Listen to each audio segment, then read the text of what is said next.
তো hello everyone, আশা করি আপনারা সবাই ভালো আছেন। আমিও ভালো আছি। তো আমরা কালী পুজোর দিন কোথায় কোথায় গেলাম, কি কি করলাম, অবশ্যই আপনাদের সাথে শেয়ার করব।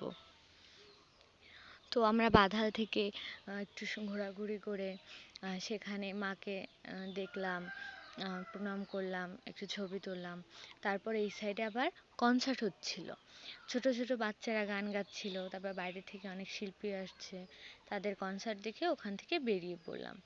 এবার আসলাম সাইনবোর্ড, মানে আমাদের মেইন যে বাজার সেইখানে। এসে আমরা সেখানে চত্বরে বসে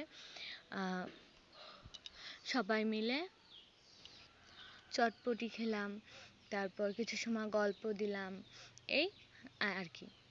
আর আমাদের এমনিতেই তখন রাত 11টা বেজে গেছিলো, আর বাড়িতেও আসা লাগবে। ওখান থেকে আমরা সোজা বেরিয়ে পড়লাম। আসার সময় এই পাড়ার বা হচ্ছে আমাদের বাজারের যে কালী মন্দির ছিল সেইখানে দেখে চলে আসলাম।